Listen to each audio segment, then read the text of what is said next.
Hello, welcome to online school education of fluorescent school. आज के इस क्लास में हम फिजिकल और केमिकल चेंज को आगे कंटिन्यू करेंगे। तो यहाँ एक एक्टिविटी दी हुई है। इस एक्टिविटी के हेल्प से हम क्या समझेंगे कि रबर बैंड का स्ट्रेचिंग और स्टील स्प्रिंग का स्ट्रेचिंग जो है वो रिवर्सिबल चेंज होता है।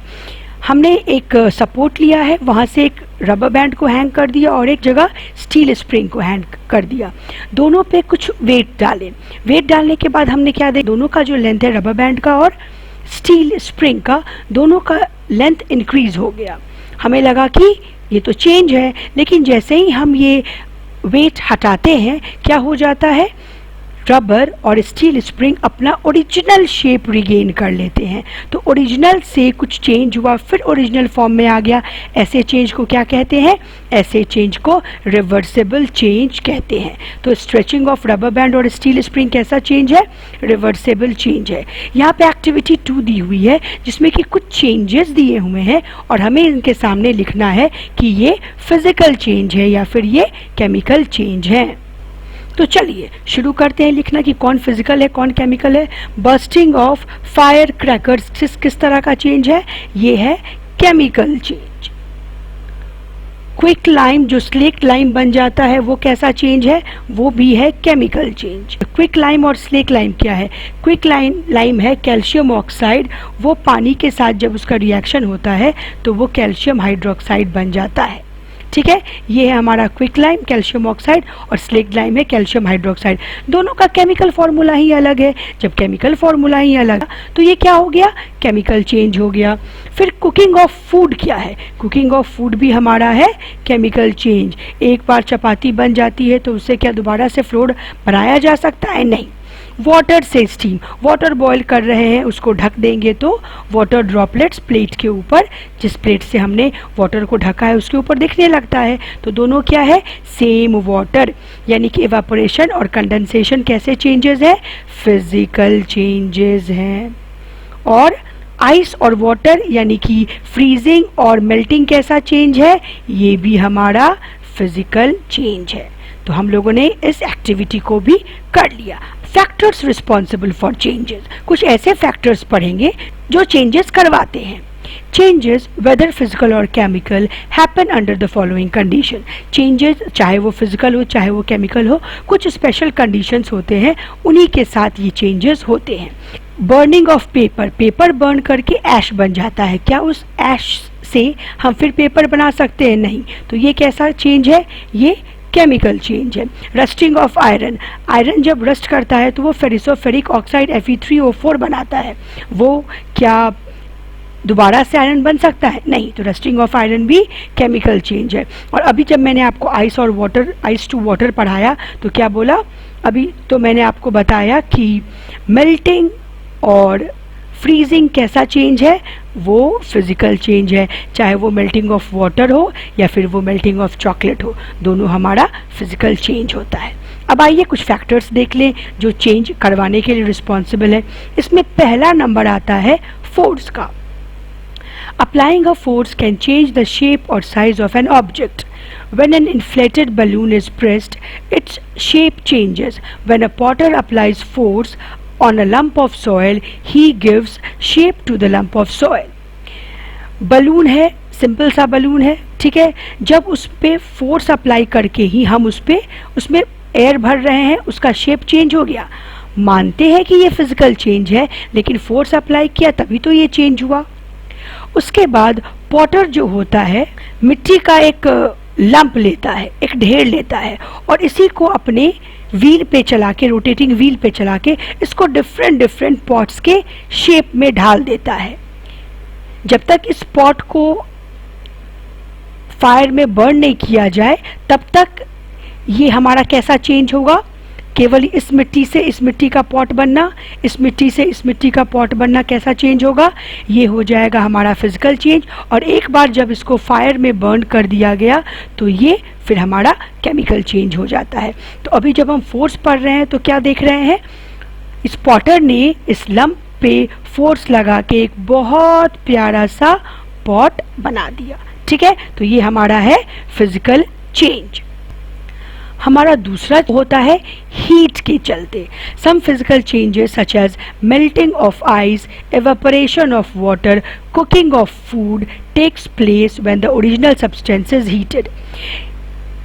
यहाँ पे सम फिजिकल चेंज है तो वो मेल्टिंग ऑफ आइस और एवापोरेशन ऑफ वाटर है, एंड यहाँ लिख देना चाहिए chemical changes, and chemical changes such as cooking of food, क्योंकि cooking of food physical change नहीं है, केमिकल चेंज है। तो फिजिकल चेंजेस जैसे कि मेल्टिंग, एवापोरेशन, इनमें हीट की ज़रूरत होती है। केमिकल चेंज जैसे कि कुकिंग ऑफ फूड, इनमें भी हीट की ज़रूरत होती है, जिससे कि ओरिजिनल सब्सटेंस का जो फॉर्म होता है दोनों में चेंज हो जाता है। Burning of paper or wood etc. is a chemical change which takes place only when the original substance is heated. Paper और वुड को जब बर्न करते हैं तो ऐश बनता है। ये कब पॉसिबल है? बर्निंग कब पॉसिबल है? जब हीट दिया जाए। तो बर्निंग भी जो है वो एक कैसा चेंज है? केमिकल चेंज है। जो कैसे हो पाता है, किस फैक्टर के चलते हो पाता है? हीट फैक्टर के चलते हो पाता है। So heating is one of the most important condition required for the change. गर्म करना किसी भी चीज़ को बहुत इम्पॉर्टेंट फैक्टर है, बहुत इम्पॉर्टेंट रोल प्ले करता है किसी भी चीज़ को गर्म करना, जिससे कि उसके फॉर्म में चेंज आता है। वो चेंज फिजिकल भी हो सकता है और केमिकल भी हो सकता है। तीसरा हमारा है adding water. Addition of water to some substances leads to physical changes and in some substances it leads to chemical change. कभी कभी जब वाटर हम किसी चीज़ में ऐड करते हैं तो फिजिकल चेंज होता है, और कभी कभी जब हम वाटर ऐड करते हैं तो हमारा केमिकल चेंज होता है। जैसे कि addition of water to wheat flour causes a physical change, क्योंकि जब उसको ड्राई करेंगे तो वापस से हमें वो फ्लोर मिल सकता है। When water is added to cement, a permanent change takes place, क्योंकि सीमेंट बिल्कुल सॉलिड बन जाता है, वो अपना स्ट्रक्चर बिल्कुल से चेंज कर लेता है। तो हमने हर चेंज में देखा कि जो भी फैक्टर आ रहे हैं उनके चलते फिजिकल और केमिकल चेंज दोनों टाइप के चेंज हो रहे हैं। Effect of heating and cooling on a substance. अब हीट और कूल से किसी सब्सटेंस में क्या फ़र्क पड़ता है वो हम यहाँ देख रहे हैं। Every change takes place around us involves energy. जो चेंज हमारे चारों बगल होती है उसमें किसी न किसी फॉर्म की एनर्जी इन्वॉल्व होती है। Most substances increase in size and volume on heating. बहुत सारे सब्सटेंस ऐसे होते हैं जिनका साइज और वॉल्यूम बढ़ता है जब हम उनको हीट करते हैं। इस साइज और वॉल्यूम के इंक्रीज को हम लोग क्या बोलते हैं? एक्सपेंशन। जैसे कि मिल्क को जब हम लोग गर्म करते हैं तो मिल्क क्या होता है? उबलने लगता है। जब हम किसी बुखार वाले आदमी का टेम्परेचर लेते हैं तो क्या होता है? मरकरी गर्म होकर एक्सपैंड करने लगती है। तो मरकरी क्या है? मेटल है। तो जितने मेटल्स होते हैं वो भी गर्म होने पे क्या होते हैं? एक्सपैंड होते हैं। और मेल्टिंग और वेपोराइजेशन। मेल्टिंग मतलब कि सॉलिड का लिक्विड बनना, और वेपोराइजेशन मतलब कि लिक्विड का गैस बनना। ये दोनों प्रोसेस भी किसके एग्जाम्पल है? एक्सपेंशन के ही एग्जाम्पल हैं। यहाँ डू यू नो में भी कुछ दिया है।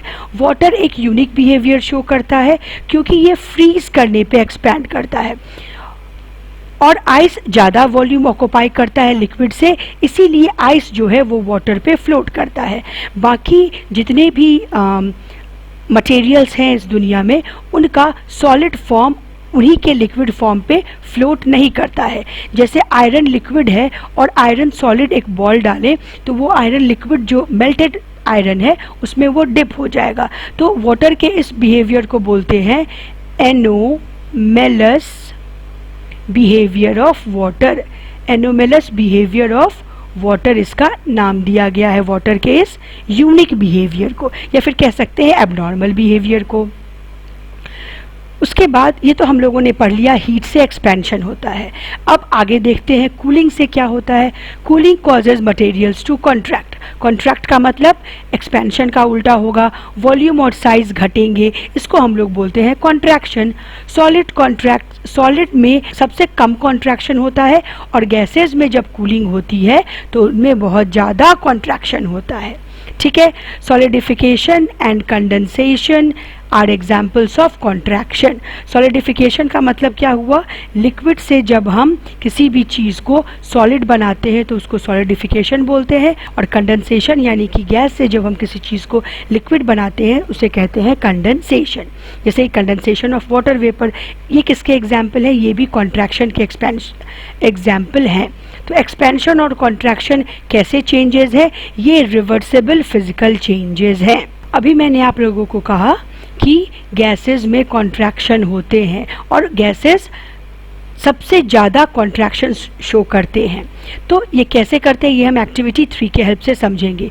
एक बलून ले लेंगे जिसको हम लोग एयर से फिल कर देंगे, और उसी फिल बलून को हम लोग क्या करेंगे, एक बॉटल के माउथ पे फिक्स कर देंगे। एक बहुत बड़ा सा बाउल लेंगे और उसमें बहुत ठंडा पानी लेंगे। अब क्या करेंगे, ये बॉटल है, इस पे मैंने एक बलून लगा दिया।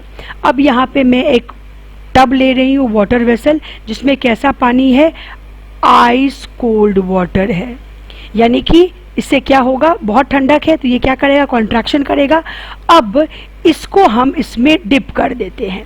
जब हम इसमें डिप करते हैं तो क्या देखते हैं कि हमारा जो ये बॉटल है ये तो वैसा ही रहेगा, इसके ऊपर का जो बलून है उसका साइज कम हो गया है। बलून क्या हो गया है, बलून का साइज छोटा हो गया, यानी कि बलून श्रिंक कर गया है। ऐसा क्यों हुआ, क्योंकि जब हमने इसमें हवा भरी थी तो हमारे मुंह से वो हवा गई थी, वो हवा क्या थी, गर्म थी, या फिर कहिए कि रूम टेम्परेचर पे थी, ठीक है। लेकिन जब हम इसको आइस कोल्ड वाटर में डालते हैं तो बॉटल भी ठंडा होता है, तो बॉटल के अंदर की हवा जो है वो भी ठंडी होती है। ठंडी हवा हुई यानी कि गैस को ठंडा हुआ तो गैस क्या हुआ, सिकुड़ना शुरू हो गया, कॉन्ट्रैक्ट करना शुरू हो गया। गैस कॉन्ट्रैक्ट करना शुरू हो गया तो बलून का साइज क्या हुआ, बलून का साइज छोटा हुआ, बलून श्रिंक हो गया। सिंपल से एक्सपेरिमेंट से हम क्या समझ पाते हैं कि गैसेस में कॉन्ट्रैक्शन होते हैं। अगले क्लास में हम लोग पढ़ेंगे applications of expansion and contraction. Day to day life में एक्सपेंशन और कॉन्ट्रैक्शन का क्या यूज़ होता है। अगर वीडियो अच्छा लगा हो तो वीडियो को लाइक और शेयर ज़रूर से करें और चैनल को सब्सक्राइब कर लें। Bye students.